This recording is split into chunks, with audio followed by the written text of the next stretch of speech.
করে আপনার অনুভূতিগুলো জেনে নিতে চাই। দেখুন, সাফল্য তো সবার জন্যই বড় অর্জন, আর স্বীকৃতি হচ্ছে সাফল্যের স্মারক। তবে এটা আমি বলতে পারি যে দুটোর একটার জন্য আমি কাজ করি না। সেটা কেমন? এই তো আমার ড্রয়িং রুম, আমার সংসার, কতদিন দেখি না। দেখুন, সমাজের 10টা ছেলে যা করে, পেটের দায়ে চাকরি করে, চাকরির কারণে রেসপন্সিবিলিটিস। তবে আমার জন্য, আমার ক্ষেত্রে আমি বলতে পারি যে একটা কাজ ইনকমপ্লিট রেখে আমি ঘুমাতে পারি না। সে কারণে আজকে আপনি সফল, সমগ্র পৃথিবীতে সম্মানিত। সমগ্র পৃথিবীতে আমি সম্মানিত নই। দেখুন, আমার পৃথিবীটা খুবই ছোট, এখানে কেউ কাউকে অ্যাওয়ার্ড দেয় না, কিন্তু কর্তব্য পালনে ব্যর্থ হলে তিরস্কার করে, ছেড়ে চলে যায়। সারা পৃথিবীর কাছে আজকে আমি সম্মানিত, কিন্তু আমার পৃথিবীতে আমি কর্তব্য পালনে ব্যর্থ একজন পুরুষ। আমার কারো কাছে কোনো অভিযোগ নেই, অথচ আমিই নির্বাসিত। খুব বেশি দেরি করে ফেলেছি না, মাত্র 30 মিনিট শুয়ে গেছে। এখন বলো তুমি, তোমার কি সংবাদটা দিবে?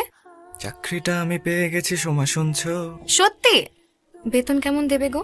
ভালোই দেবে, কিন্তু আমি ভাবছি অন্য কথা। কি ভাবছি যে বিয়ে করার মতো টাকা পয়সা তো আমার কাছে নাই। মানে একটা ইভেন্ট করতে হলে যে টাকা পয়সাটা লাগে সেটা না সোমা আমার। বাবা মাকে না হয় রাজি, বাবা মা কি কোনো রকম ইভেন্ট ছাড়া বিয়ে করানোর জন্য রাজি হবে? আমি তো একাই, বাবা মার একটা শখ আহ্লাদ আছে না? না না, আমি বুঝতে পারছি সবই, কিন্তু ইভেন্ট তো আর এক পক্ষের হয় না, দুই পক্ষের হয়। তোমার ফ্যামিলি যে ইভেন্টটা করবে সেটাতে যাওয়ার মতো সামর্থ্য আমার নাই। বড় কোনো ইভেন্ট হলে মানুষ এসে জিজ্ঞেস করবে জামাই কি করলো, জামাই কি করলো। গয়না কিন্তু অনেক টাকা লাগে। বাবা মাকে না হয় রাজি করালাম, কিন্তু কোনো রকম আনুষ্ঠানিকতা ছাড়া বাবা কি রাজি হবে? তুমি রাজি করালেই হবে। আমি বুঝতে পেরেছি, এই পাত্রের সাথে বিয়েতে যেহেতু রাজি হয়েছি, সেহেতু তার দিকটা আমাকে দেখতে হবে। আর কি দেখতে হবে? বিয়ে তো একবারই নাকি?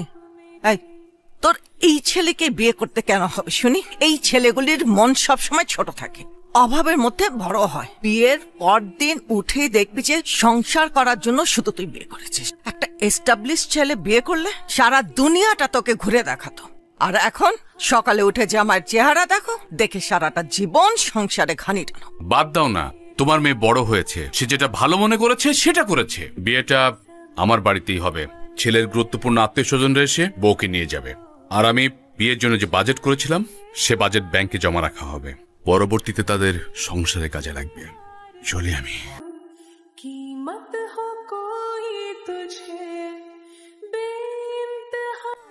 জীবনে যা চেয়েছি তা পেলাম তো। তুমি চাকরি পেলে, আমরা বিয়ে করলাম, বিয়েটাও তোমার ওয়েতে হলো। হলো তো? হানিমুনে যাবো না? কোথায়? রমনা পার্ক। ধ্যাৎ, সবকিছু নিয়ে ফাজলামি ভালো লাগে না। ফাজলাম না সোমা, তোমাকে কক্সবাজার নিয়ে যেতে গেলে আমার যে খরচ লাগবে সেটা জোগাড় করতে আমার 1 বছর টাকা জমাতে হবে।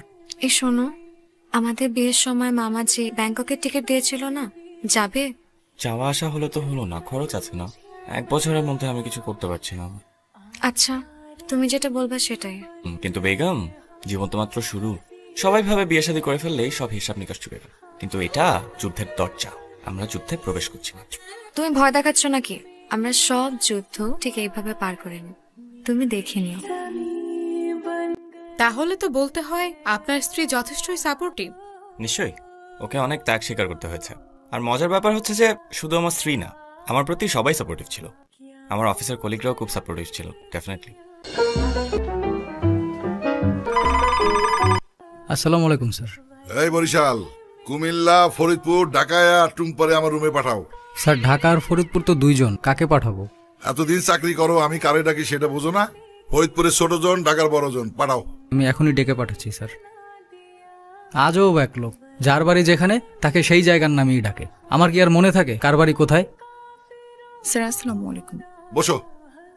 তোমরা নিশ্চয়ই জানো আমরা সেনাবাহিনীকে যে সফটওয়্যারটা দিয়েছি সেটা সফলভাবে ইনস্টলেশন এবং রান হয়েছে। এখন 5 বছরের চুক্তি অনুযায়ী মেইনটেনেন্সের দায়িত্ব আমাদেরই নিতে হচ্ছে। এই মানিকগঞ্জ, এখন করণীয় কি? এক্সিকিউশন প্ল্যান কি? স্যার, আমাদের পুরো দলটা 2টা টিমে ভাগ হবে, ভাগ হয়ে খাবারটা খাবে না কি বলে, মানে কাজটা করবে স্যার। একটা দল বার্গারটা খাবে, বার্গারটা টেস্ট করবে, আরেকটা টিম এই বার্গারের টেস্টটা কিভাবে আরো বাড়ানো যায় সেই চেষ্টা করবে। মানিকগঞ্জ খায়া বলাইছে সব। এই খুলনা টিম লিডার, তুমি আসতেই সফটওয়্যারটা খুব দ্রুত বানানো গেছে। মানিকগঞ্জ বলছে ঠিকই, কিন্তু বুঝাইতে পারে নাই। না স্যার, আমি বুঝতে পেরেছি স্যার। যাই হোক, একটা টিম মেইনটেনেন্স দেখবে, আরেকটা টিম ভালনারেবিলিটি অ্যাসেসমেন্ট করে মেটারগুলি মিউচার করবে। এই অল টাউন। জি স্যার। সিকিউরিটির ইস্যুটাকে আরো ডেভেলপ করো। জি স্যার। যাও সবাই। টুম্পা বসো। স্যার। টুম্পা, শান্তনুকে কেমন বুঝলা? তুখোর স্যার, একদম ডুবে যায় কোডিং এর সময়। আর গত 2 মাস তো প্রায় প্রতিদিনই রাত 10টা-11টার সময় বাসায় গেছে। এরকম মেধাবী ছেলে ধরে রাখা কঠিন। বেতন বাড়িয়ে অন্য কোম্পানিগুলো টেনে নিতে চায়। শান্তনু সাহেবকে যতটুকু দেখলাম সে কাজ পাগল, তবে 8-10টা ফার্মে কে কোথায় কি করছে এই ব্যাপারে তার খুব একটা মনোযোগ নেই। তাই বলা যায় শান্তনু সাহেবের এই ব্যাপারে আপাতত কোনো চেষ্টা থাকবে না। আমি চাই তুমি ওর প্রতি স্পেশাল খেয়াল রাখো। ওর কোনো কিছুতেই যেন অসুবিধা না হয়। তুমি ওর সমস্ত দায়িত্ব নিয়ে নাও, ছায়ার মতো লেগে থাকো। ওর লিঙ্কডইন আইডিটা অলরেডি হ্যাক করেছি, ডিঅ্যাক্টিভেট করা হয়েছে। সো পুরনো যত কানেকশন আছে আপাতত তাকে নাকাল পাবেন। সে তো কাজে ব্যস্ত, তাই এখনো টের পায়নি। ও একটা সোনার ডিম পাড়া হাঁস। ওর যা লাগবে সব দেখো। Okay sir. কি অবস্থা? রাস্তায় জ্যাম ছিল নাকি অনেক? আর বলো না, তো রাত তাও জ্যাম। আচ্ছা যাও না, ফ্রেশ হয়ে নাও, আমি খাবার গরম করে দিচ্ছি। আজ তোমার শ্বশুর শাশুড়ি এসেছিলেন, প্রথম বিবাহ বার্ষিকী। মেয়েটা সন্ধ্যা থেকে সেজেগুজে বসে আছে। বাবা মায়ের সামনে ওর মুখটা থাকলো। মানুষের অফিস ছুটি হয় 5টায়, আমরা অফিস বুঝি না। না, আল্লাহ জানে এই ছেলের কপালে কি আছে। আমি সো সরি, আমি কানে ধরতেছি। আমি বিশ্বাস করো আমি ভুলে গেছিলাম। আমি কিভাবে ভুলে গেলাম? হয়েছে, আমি কি কিছু বলেছি? এখন তুমি যাও, ফ্রেশ হয়ে আসো, যাও।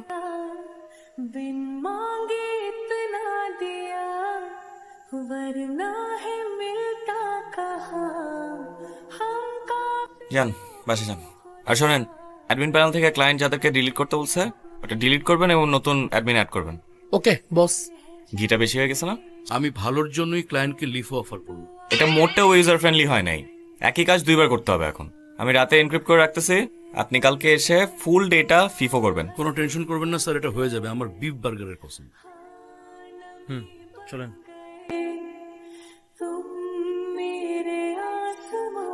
স্যার বাসায় যাবেন না? আপনি এখনো অফিসে কি করছেন? সবাই তো চলে গেছে। আপনাকে তো আমি কোনো কাজ দেই নাই। আপনি দেননি, কিন্তু সিও স্যার দিয়েছেন। কি কাজ দিল? পার্সোনালি আপনার খেয়াল রাখা। আমার খেয়াল আপনাকে রাখতে হবে না, আমি নিজের খেয়াল নিজে রাখতে পারি। তা তো দেখতেই পারছি। আচ্ছা স্যার, আপনার হাতের ঘড়িটা কোথায়? মাথা ব্যথা ঠিক নাই। আচ্ছা আমি একটু চোখে মুখে পানি দিয়ে আসি, কফি বানায় নিয়ে আসি। আপনি খাবেন? স্যার আপনি কষ্ট করে কেন যাবেন, আমি যাচ্ছি। আরে বসেন, আমি আনতেছি। ম্যাম আমি টুম্পা বলছি, স্যারের অ্যাসিস্ট্যান্ট। আসলে আমি অফিসে কাউকে তেমন একটা চিনি না তো। আচ্ছা শান্তনু কোথায়? স্যার তো ডেস্কে নেই, হয়তো একটু রেস্টরুমে দেখে গেছেন। আসলে ফোন দিয়েছিলাম খোঁজ নেওয়ার জন্য। রাত 12টা বেজে গেছে তো, অনেক রাত হয়ে গেছে, ফোন ধরছে না, তাই একটু চিন্তা হচ্ছে। চিন্তা তো হবেই, অফিসে তো কেউই নেই, শুধু স্যার আর আমি একা। আর স্যারের টেক কেয়ার করার মতো তো আমি ছাড়া আর কেউ নেই। আপনি কোনো চিন্তা করবেন না ম্যাম, আমি নিজে গিয়ে স্যারকে ড্রপ করে আসবো। ঠিক আছে।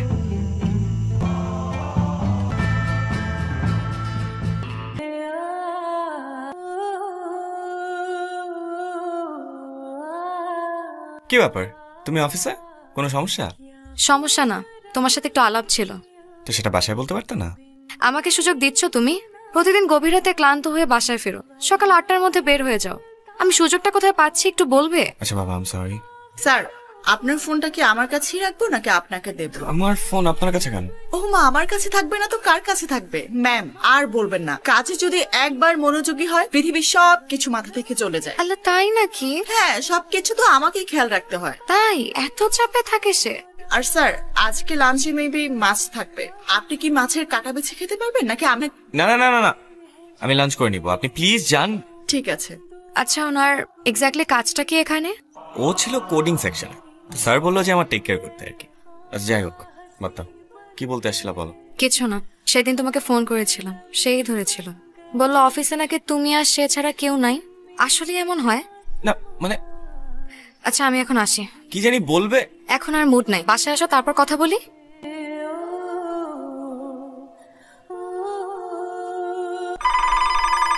হ্যালো স্যার, আসসালামু আলাইকুম।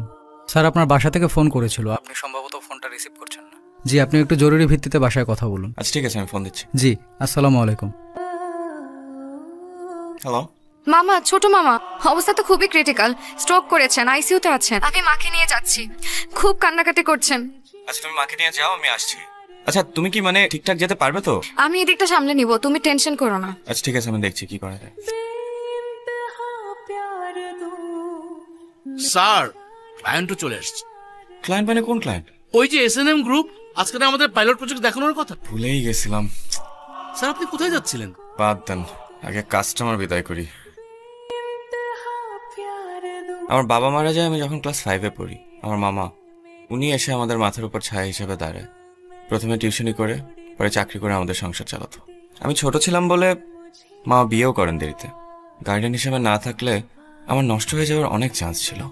আর সেই মামা যখন স্ট্রোক করে আইসিইউতে, আমি তখন নাই। 5 দিনে মাত্র একবার দেখা করতে গিয়েছিলাম। আপনারা সবাই রেডি তো? আজকে ফাইনাল প্রেজেন্টেশন।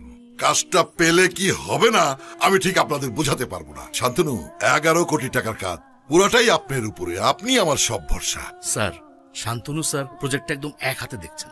আজকে তো উনি স্পিচ দেবেন। ওনার স্পিচ শুনে, ওনার প্রেজেন্টেশন দেখে ক্লায়েন্টরা আমাদের প্রপোজাল একেবারে মাখনের মতো গিলে ফেলবে। সরি স্যার, স্যার একটু আসলাম। স্যার আপনি একটু বাসায় ফোন করুন এখনই। স্যার স্যার একটু। আহা, কোথাও যেতে হবে না, এখান থেকেই ফোন করুন। হ্যালো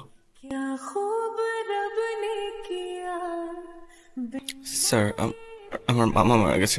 উনি আইসিইউতে ছিলেন স্যার, এখন আর নেই। কেমন মামা? আহা, আপন মামাই হবে। খুব ইম্পর্টেন্ট কেউ না হলে ও এরকম ভেঙে পড়তো না। স্যার তাহলে আমাদের প্রেজেন্টেশনের কি হবে স্যার? না না শান্তনু, আপনি বরং সেখানে যান। আপনার সেখানে যাওয়া দরকার। স্যার ব্যাপারটা খুবই মানবিক, কিন্তু স্যার বাস্তবতা হচ্ছে এদিকে সামলাবার মতো কোনো বুদ্ধি আমাদের নেই। আজকে আমি যদি মরে যাই তাহলে প্রজেক্টের কি হবে? হ্যাঁ, আপনি জানতো প্লিজ শান্তনু। স্যার আমি কাজটা শেষ করেই যাই স্যার, আর এই মোমেন্টে ছেড়ে দিলে কাজটা হাতছাড়া হয়ে যেতে পারে স্যার। স্যার উনি ঠিকই বলেছেন স্যার। দেখেন, যেটা ভালো মনে করেন। আমি এই অবস্থায় কোনোভাবেই কাজের কথা বলতে পারবো না। অসুবিধা নাই স্যার, দোয়া করুন স্যার, কাজটা যেন পাই। ছেলেটা কাজের প্রতি যেমন দায়িত্বশীল, আল্লাহ নিশ্চয়ই তার প্রতিদান তাকে দেবে। আমি আসলে নিজেকে ক্ষমা করতে পারিনি, কিন্তু আমি এটাও জানতাম না যে আমার আসলে কি করার ছিল। মামাকে ফেরত পাবো না আমি জানি, কিন্তু ওই দিন যদি আমি প্রেজেন্টেশনে না যেতাম, আমার কোম্পানির 11 কোটি টাকার কন্ট্রাক্ট মিস হয়ে যেত। আমি যেতে যেতে মামাকে নিয়ে তারা গ্রামের বাড়ি রওনা হয়ে যায়। আমি মামার জানাজাও ধরতে পারিনি, এক মুঠো মাটিও দিতে পারিনি। সত্যি খুব কষ্টকর। আচ্ছা, আপনার পরিবার এই জন্য কি আপনাকে কোনো দিক থেকে দোষী ভাবে? মা তো কথাই বলা বন্ধ করে দিলেন, আর সোমা বুঝেও ঠিক মেনে নিতে পারিনি। তারপর কি আপনার ভেতরে কোনো পরিবর্তন এসেছিল? দেখুন, মানুষ ভুল করলে সেটাকে শুধরে নেয়। আমার ভুলটা কোথায় আমি সেটাই জানি না। ভুলটা জানেন না বলে কি এখন কোনো রিগ্রেট ফিল করছেন? একদমই না। তারপর কি হলো শুনতে চাই। এরপর খুব দ্রুত কেটে গেল আরো 1টি বছর। আমাদের কোম্পানি সেই কাজটি পেয়েছিল। আমার স্যালারি বেড়ে গেল প্রায় দ্বিগুণ। কিন্তু মা মামাকে নিয়ে সেই যে গ্রামে গেলেন, আর ফিরলেন না। আমার উপর অভিমান থেকেই সে গ্রামে থাকবেন বলে জানিয়ে দিলেন। সোমা, এদিকে আসো না। কি? ভাবছি তোমাকে নিয়ে কক্সবাজার যাই। সত্যি? কবে যাচ্ছি? সিরিয়াসলি? পরশু বৃহস্পতিবার তো, পরশু চলে যাই। চল। আমার না এখনো বিশ্বাস হচ্ছে না, জানো। আসতেছি, দাঁড়াও। আচ্ছা, এত রাতে টুম্পার ফোন, জরুরি কিছু হতে পারে। এই তোমার ফোন। হ্যাঁ টুম্পা, এত রাতে কি হচ্ছে বলো? স্যার, এসএনএম গ্রুপের অ্যাপ্লিকেশনটা একটু ঝামেলা হচ্ছে। এটা তো জাহিদ সাহেবের দায়িত্ব। ওনাকে খবর দিছেন? জি স্যার, দিয়েছি। উনি আসছেন। আপনি যদি একটু আসতেন স্যার, আমি আপনাকে নিয়ে যাব। অলরেডি আমি আপনার বাসার নিচে। আচ্ছা থাকো, আসতেছি আমি। কি হয়েছে? কোনো বিপদ? বিশাল ঝামেলা হয়ে গেছে, অফিস যেতে হবে। রাত 1:30 বাজে শান্তনু। না গেলে তো কাজ ঠিক হবে না। এত রাতে কিভাবে যাবা তুমি এখন? টুম্পা আসছে, ও নিয়ে যাবে। আচ্ছা আমি যাই এখন।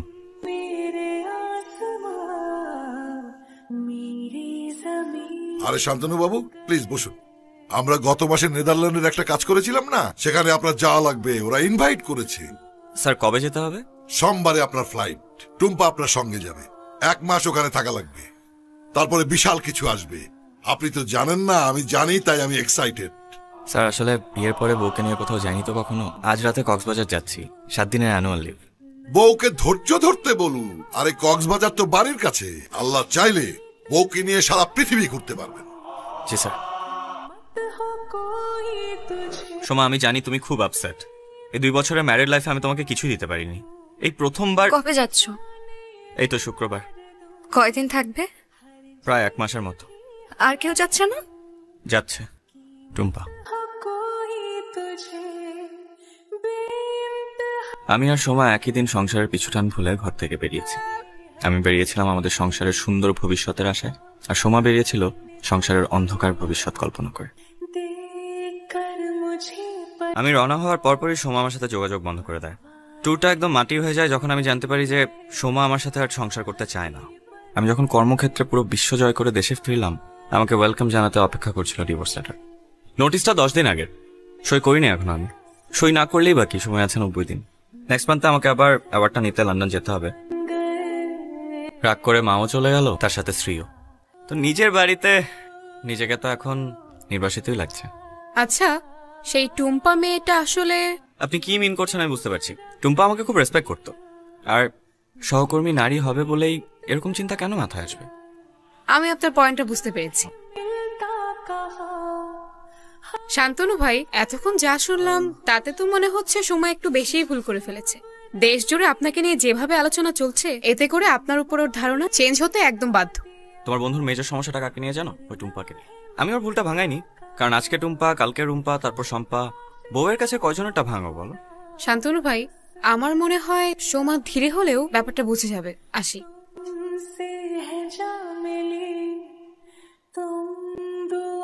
এসিএম টার্নিং অ্যাওয়ার্ড অর্জন করেছেন বাংলাদেশের খুলনার ছেলে শান্তনু। এই তো আমার ড্রয়িং রুম, আমার সংসার।